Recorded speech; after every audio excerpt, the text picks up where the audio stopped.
அந்த 2 குழந்தைகளோடு அந்த குடும்பமே மகிழ்ச்சியோட இருந்துச்சு. இப்போ அவருடைய மகளான ஆதித்யாவுக்கு 20 வயசும் ஆயிடுச்சு. தன் மகளுக்கு திருமணம் செஞ்சு வைக்கணும்னு ஆசைப்படுறாரு. பெரிய ஜமீன்தார் வீட்டு மகனுக்கு தன் மகளை பெண் பேசியும் முடிக்கிறாரு. தன் மகனான அந்தணனை கூப்பிட்டு, அந்தனா, உன் தங்கச்சிக்கு ஒரு நல்ல வரன் பார்த்திருக்கேன். பக்கத்து ஊரு ஜமீன்தார் பையன். அந்த குடும்பம் நல்ல வசதி வாய்ப்போட இருக்கு. உன் தங்கச்சி அந்த வீட்டுக்கு போனா நல்ல சந்தோஷமா இருப்பா.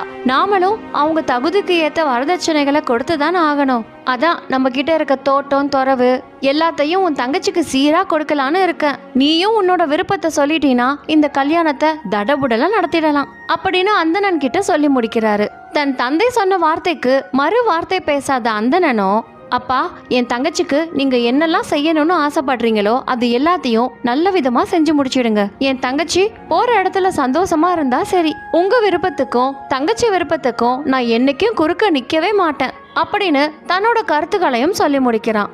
இதுக்கப்புறம் தன் தங்கச்சியோட திருமணத்தை தடபுடலா நடத்தி முடிக்கிறான் அந்தணன். ஆதித்யா தன்னோட புகுந்த வீட்டுல எஜமானி அம்மா மாதிரி வாழ ஆரம்பிக்கிறா.